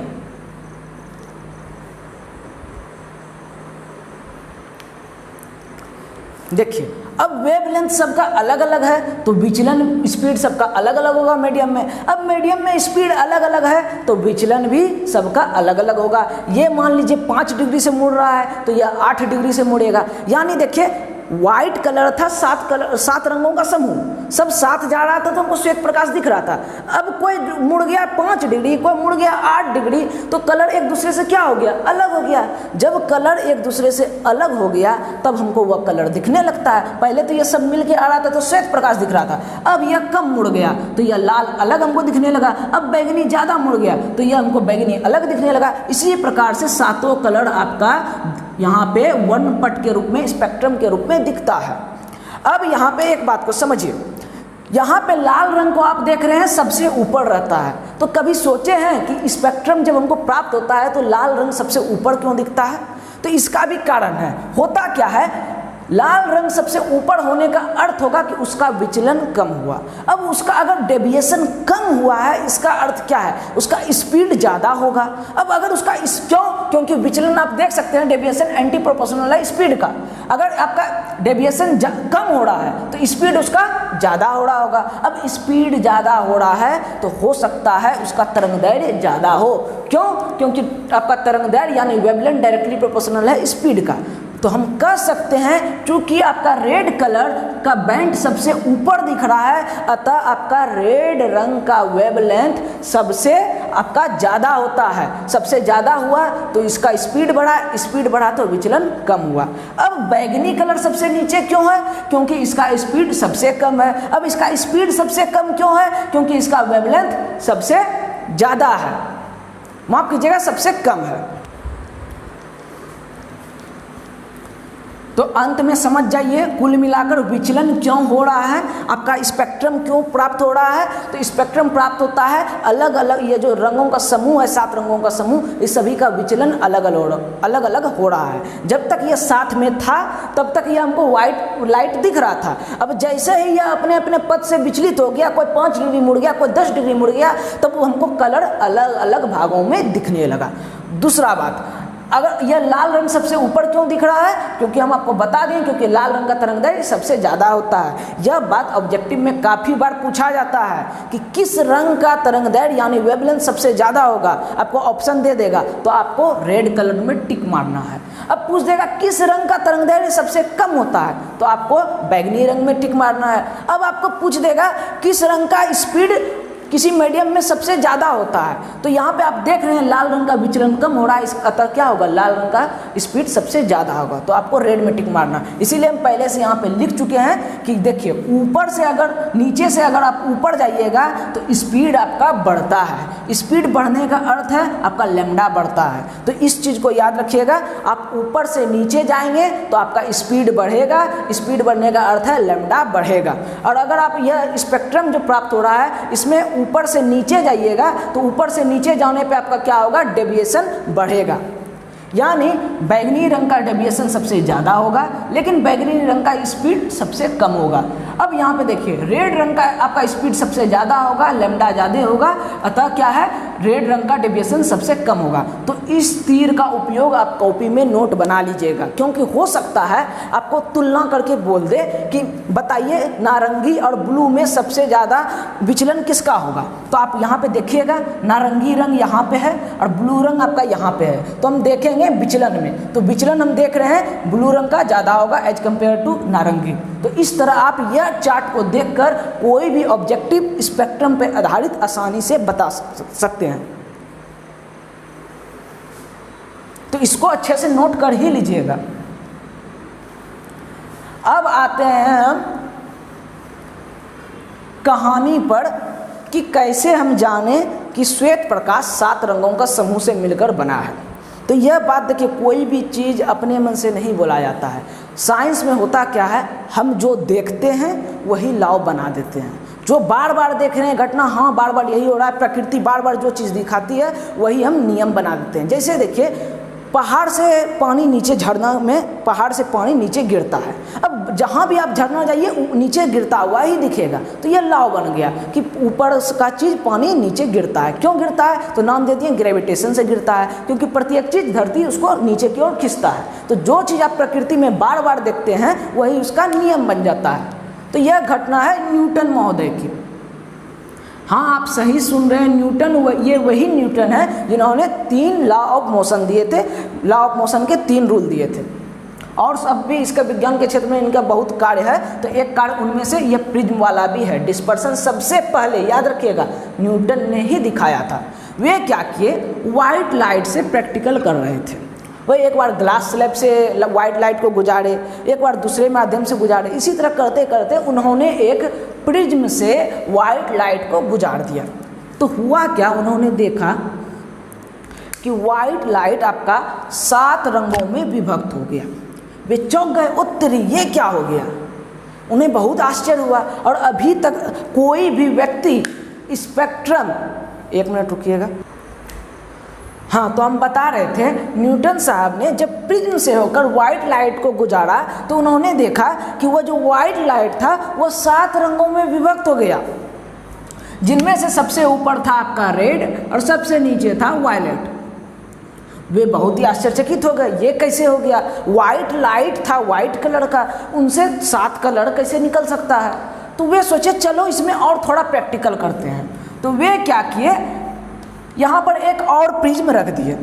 वे सोचे कि अगर वाइट लाइट 7 कलर में बट जाता है प्रिज्म से गुजरने के बाद, तो इसको एक और प्रिज्म से उस जो विक्षेपित कलर प्राप्त हुआ है, जो स्पेक्ट्रम प्राप्त हुआ है, उसको एक बार फिर से प्रिज्म से गुजारते हैं। तो वे जब प्रिज्म से गुजारे तो इस बार उनको कोई घटना नहीं दिखी, सिंपल उसको रिफ्रैक्शन प्राप्त हुआ, अपवर्तन होकर रह गया और यह कलर आगे चलकर आपका डिवाइड नहीं हुआ, यानी स्पेक्ट्रम फिर आगे आपको प्राप्त नहीं हुआ। तो न्यूटन साहब ने प्रिज्म से जब एक बार आपका लाइट का रिफ्रैक्शन करवाया तो उन्हें स्पेक्ट्रम प्राप्त हुआ। फिर वह दूसरे बार जैसे उसी स्पेक्ट्रम को दूसरे प्रिज्म से होकर गुजारना चाहा तो कोई उनको जो वो चाह रहे थे घटना प्राप्त होने की वैसा उनको प्राप्त नहीं हुआ, वे सिर्फ रिफ्रैक्शन लाइट का देख पाए और कुछ नहीं देख पाए।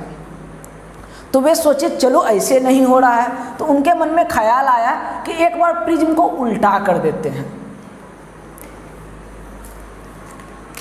तो वे एक सीधा प्रिज्म लिए और उसी से सटाकर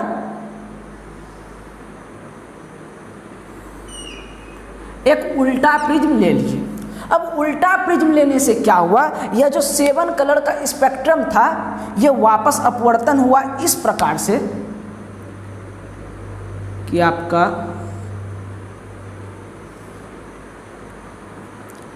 माफ कीजिएगा,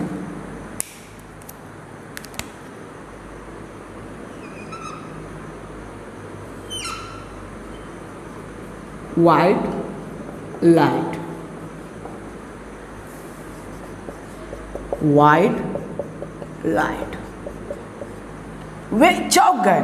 वे जब एक प्रिज्म से होकर व्हाइट लाइट को गुजारे तो उन्हें स्पेक्ट्रम प्राप्त हुआ, और उस स्पेक्ट्रम को जब वे एक इरेक्ट, माफ कीजिएगा इरेक्ट नहीं, इन्वर्टेड प्रिज्म से गुजारे तो वह देखते, चौंक कर देखते हैं क्या, वह स्पेक्ट्रम वहाँ पर कंबाइंड होकर क्या होता है, व्हाइट लाइट बन जाता है। तो इस प्रकार वह इस निष्कर्ष पर निकले कि white light is the combination of 7 color। श्वेत प्रकाश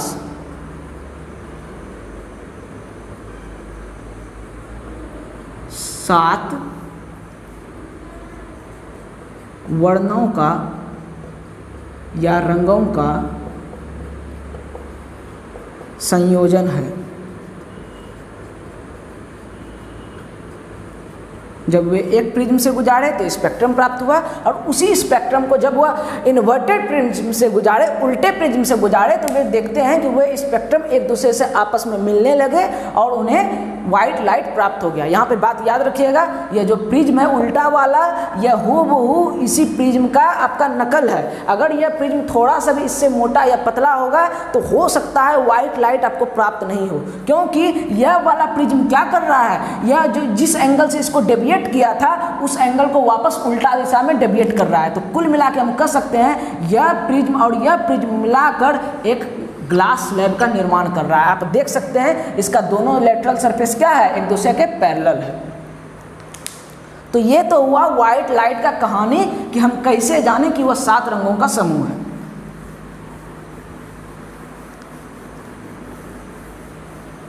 तो ये सब आप याद रखिएगा।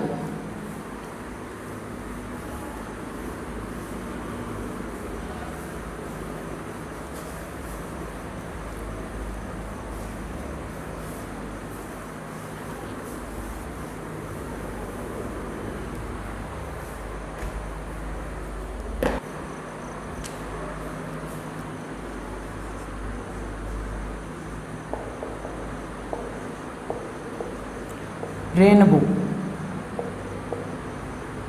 इंद्र धनुष।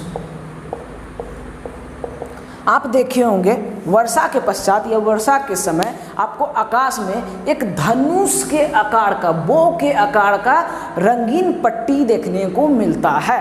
वह क्या है, ऐसा क्या हो जाता है आकाश में जो हमको रंगीन पट्टी दिखने लगता है। आकाश तो हमको नीला दिखना चाहिए, फिर यह रंगीन पट्टी हमको क्यों दिखने लगा अचानक, और कुछ समय तक दिखता है फिर उसके बाद गायब हो जाता है ऑटोमेटिक। ऐसा क्या जादू हो रहा है। तो आप इस कलर को जरा गौर से देखिएगा। इसमें सबसे ऊपर रहेगा आपका लाल, और फिर इसी तरह कलर बीच में रहता है, और नीचे आपका ब्लू या बैगनी रहता है। तो इन रंगों को देखकर आपको कोई चीज़ याद आ रहा है क्या? याद करिए, जरा सा दिमाग पर जोर डालिए। हाँ सर, स्पेक्ट्रम का याद आ रहा है। स्पेक्ट्रम अभी तुरंत हम पढ़े हैं कि प्रिज्म से होकर जब व्हाइट लाइट पास करता है तो वह 7 रंगों में विक्षेपित हो जाता है, जिसको हम क्या कहते हैं, स्पेक्ट्रम या वर्णपट। यह उसी प्रकार का दिख रहा है, सिर्फ इसका शेप इस बार कुछ अलग टाइप का है, लेकिन है ये स्पेक्ट्रम ही। तो आखिर यह होता क्यों है, यह बन कैसे जाता है? आकाश में तो कोई प्रिज्म लगाने नहीं गया है। तो समझिएगा, वर्षा के समय या वर्षा के पश्चात क्या होता है, आकाश में वर्षा की छोटी छोटी बूंदें मौजूद रहती है। हम बड़ी बूंदें बनाए हैं आपको समझाने के लिए। अब यहाँ पे उगा हुआ है सूर्य,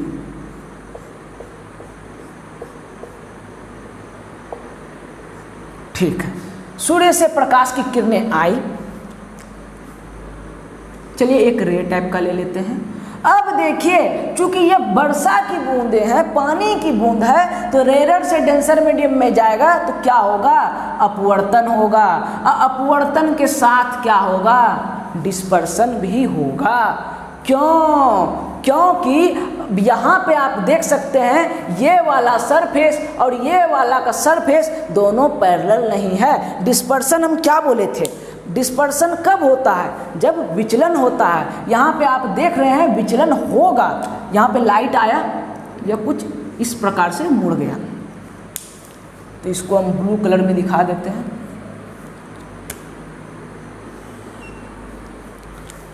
और ये रहा आपका रेड कलर, ठीक है।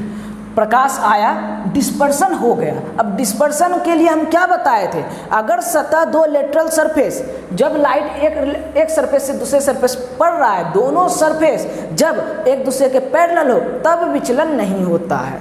अगर पैरेलल नहीं होता है तब विचलन होगा, डेविएशन होगा।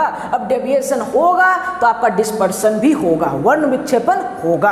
अब यहाँ पे क्या होता है, यह जो आपका सतह है पानी के अंदर वाला, यह एक रिफ्लेक्टिंग सरफेस की तरह कार्य करता है और यह इसको इस प्रकार से रिफ्लेक्ट कर देता है पानी के अंदर ही। अब आप सोचेंगे यह क्या हो रहा है, आपको समझाएंगे भी, रुकिए। ये हुआ आपका इस प्रकार से। अब फिर डेंसर से रेयर मीडियम में गया तो यहाँ पे नॉर्मल दीजिए, अवे फ्रॉम द नॉर्मल,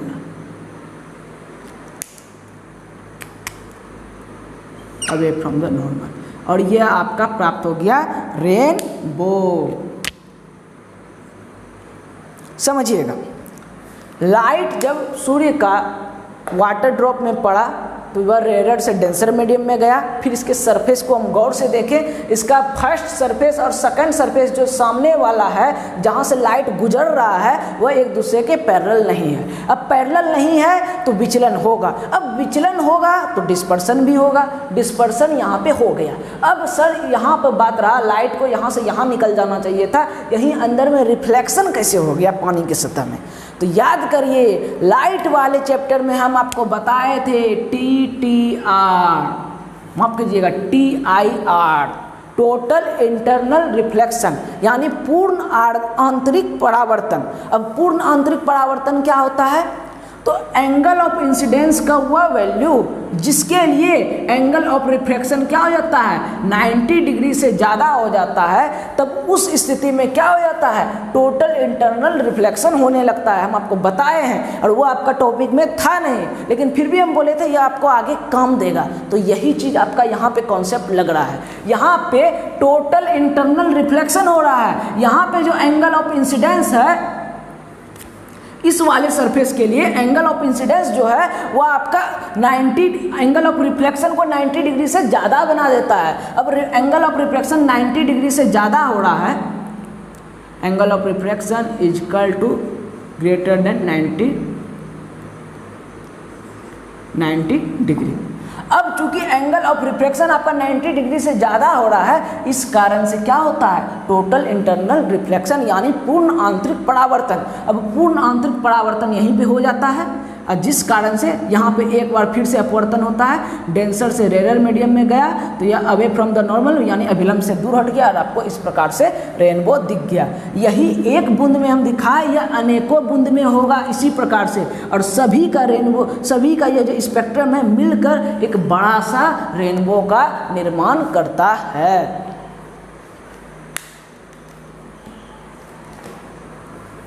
तो याद रखिएगा यह यहाँ पे अंदर में कैसे रिफ्लेक्ट हो रहा है, तो टोटल इंटरनल रिफ्लेक्शन हो रहा है। यहाँ पे आपका एंगल ऑफ रिफ्लेक्शन 90 डिग्री से ज़्यादा हो रहा है।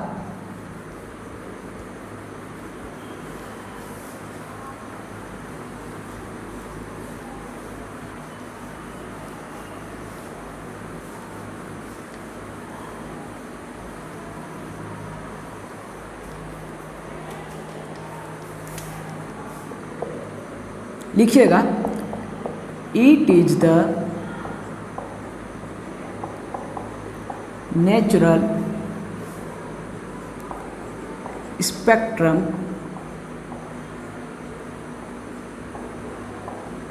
appearing in the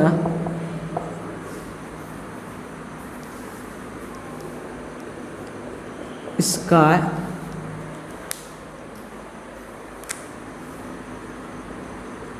during or after a rain shower। तो रेनबो क्या है? यह एक नेचुरल स्पेक्ट्रम है जो आपका आकाश में दिखता है रेन शावर के समय, यानी वर्षा के समय, या हो सकता है वर्षा के पश्चात। ठीक है, आगे लिखिए, it is formed due to dispersion of sunlight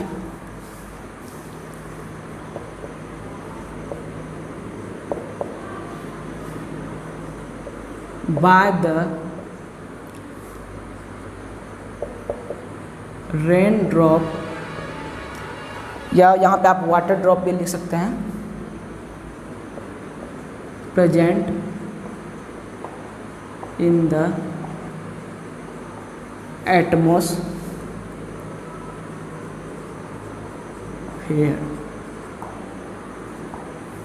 ठीक है, तो यह क्यों बनता है? क्योंकि डिस्पर्सन होता है किसका? सनलाइट का। आप जानते हैं सूर्य से भी प्रकाश जो आती है वह श्वेत रंग के रूप में आती है। तो due to dispersion of sunlight by rain drop, यानी जो वर्षा की बूंदें हैं उससे डिस्पर्सन होने के कारण आपका यह जो रेनबो है फॉर्म होता है। ठीक है, आगे लिखेंगे, when ray of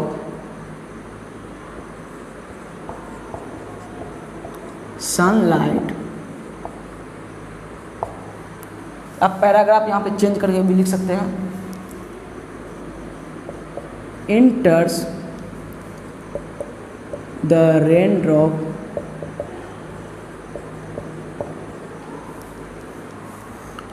it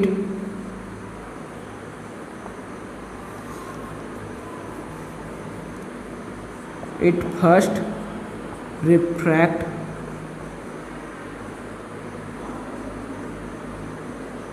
the ray with dispersion, फिर कोमा देके लिखिएगा, internally reflect it, internally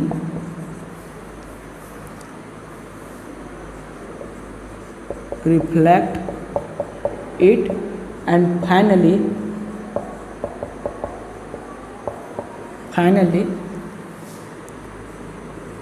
refract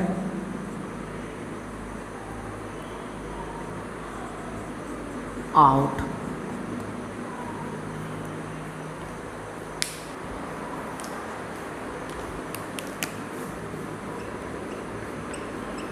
In this phenomena, water drop या रेन ड्रॉप लिखे हैं तो रेन ड्रॉप रख दीजिए, rain drop act like a small prism।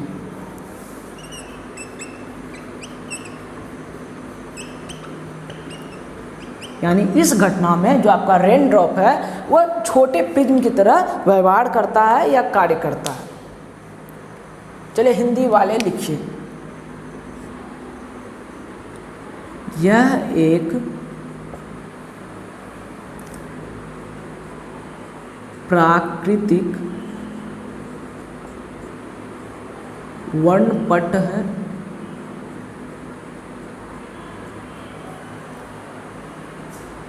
जो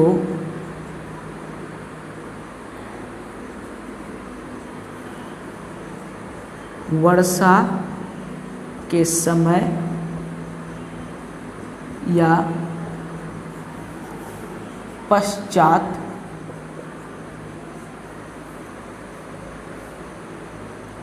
आकाश में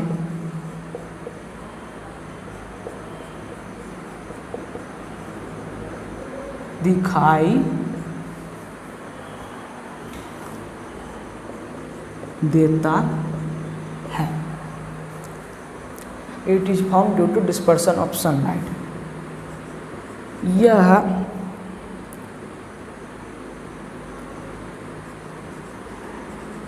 सूर्य की किरण का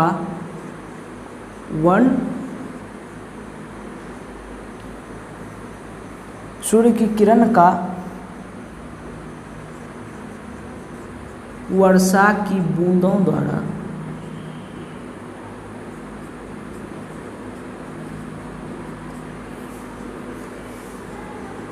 वर्ण विक्षेपण, ये आपका नो है,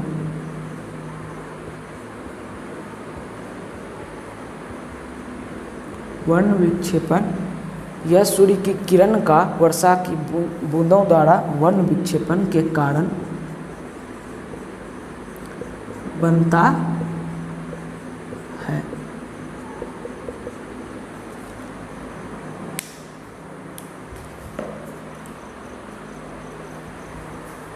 आगे लिखिए।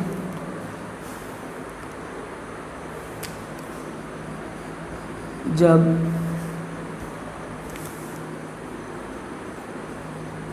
सूर्य की किरण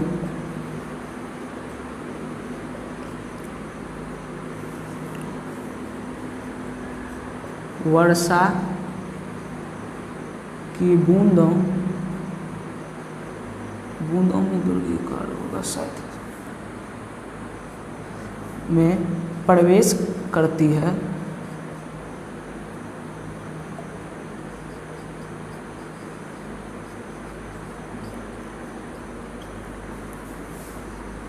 तो ये बूंदें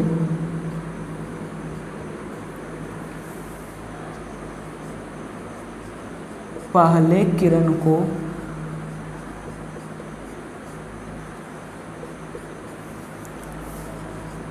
वर्ण विक्षेपण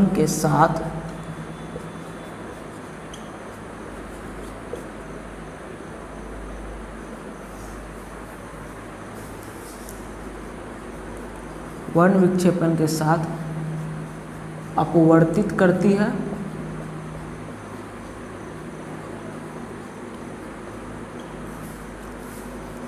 फिर इसे कोमा देके लिखिएगा, फिर इसे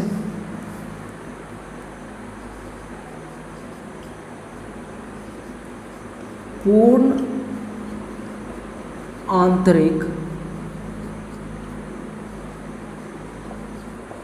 परावर्तन के साथ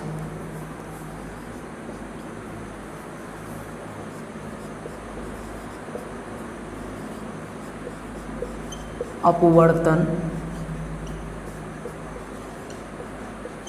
करते हुए बाहर निकाल देती है।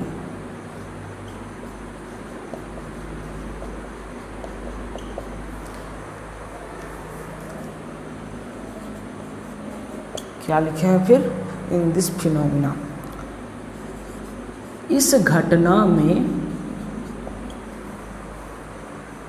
रेन ऑफ वर्षा की बूंदें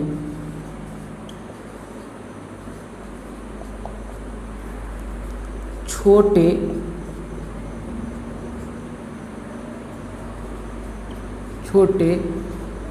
प्रिज्म की तरह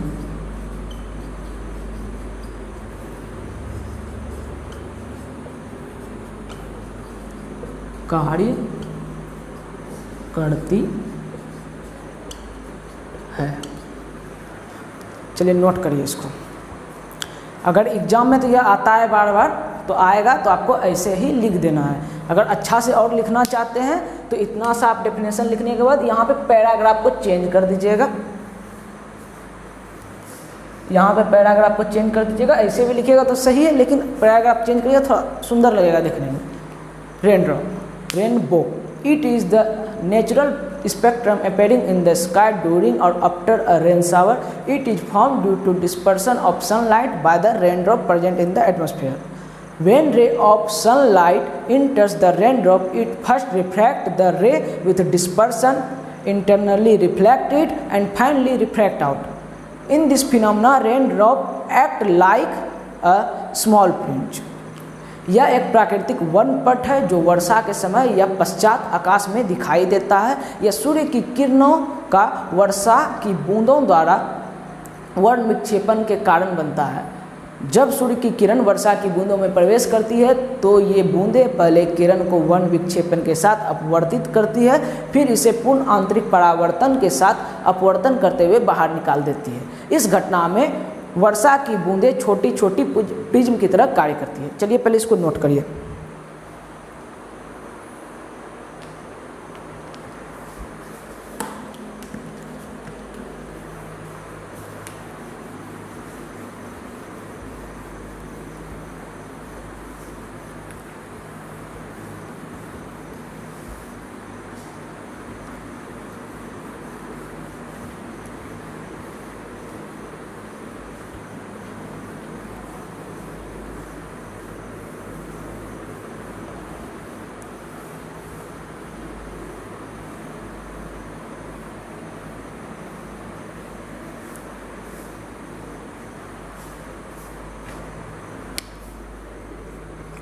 नोट पॉइंट लिखिएगा आगे।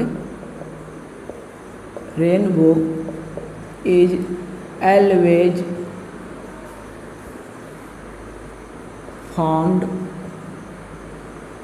फॉर्म रहीजिए अपोजिट टू द सन।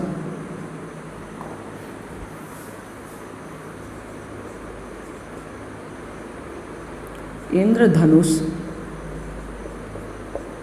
सदैव या हमेशा लिखे सूर्य के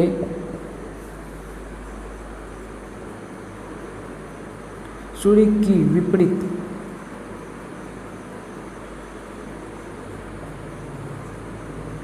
दिशा में बनती है।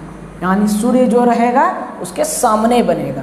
यहाँ पे सूर्य है तो इधर आपका बनेगा, सूर्य के साइड ही कभी नहीं बनेगा। इसके भी पीछे कारण है, तो इमेज आप बना लीजिए। ये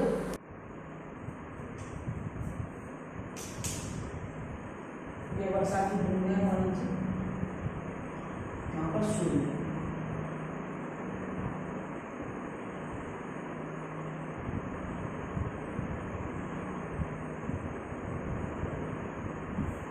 प्रकाश किरण आया सूर्य से वर्षा की बूंदें, थोड़ा सा नीचे से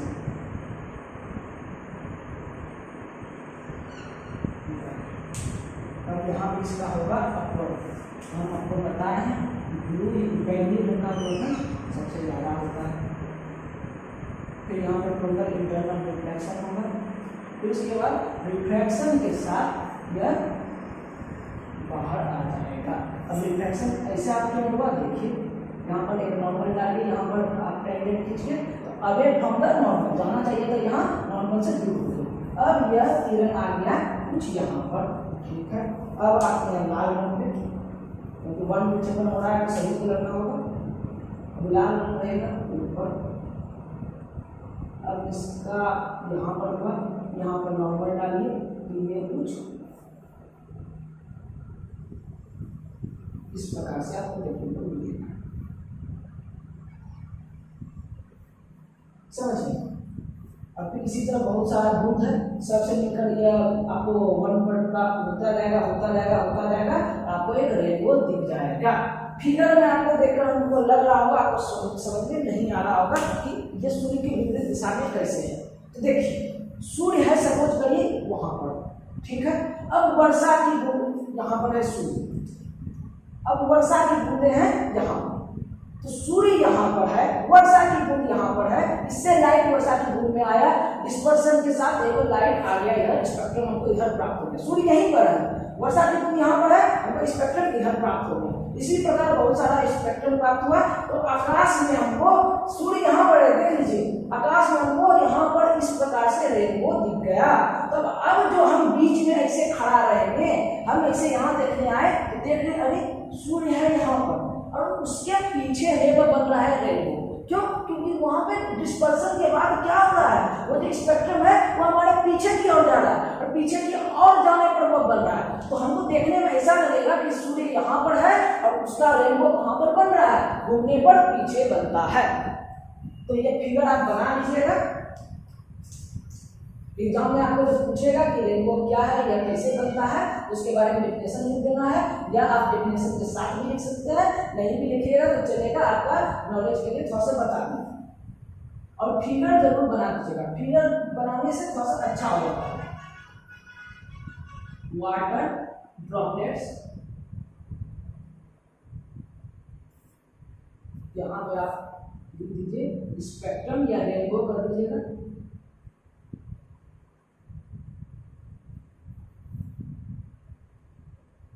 सनलाइट,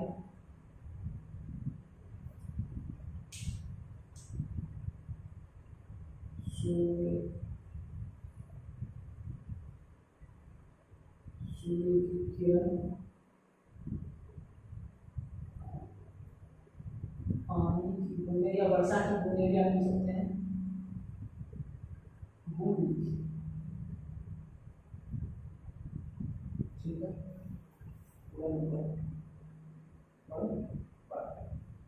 इस एक लाइन को लिखना होगा, या जो आपको बैंड प्राप्त होगा है तो लिखिएगा स्पेक्ट्रम। अगर आप इस प्रकार से बना दिए इस पूरा इंद्रधनुष टाइप का, तब यहाँ पे आप रेनबो लिख सकते हैं। और ऐसे भी यहाँ पे भी रेनबो लिखिएगा तो कोई दिक्कत नहीं है, क्योंकि ये भी एक रेनबो का ही पार्ट है। तब तक के लिए पढ़ाई करते रहे, धन्यवाद। ये फिगर अच्छे से उतार दीजिएगा।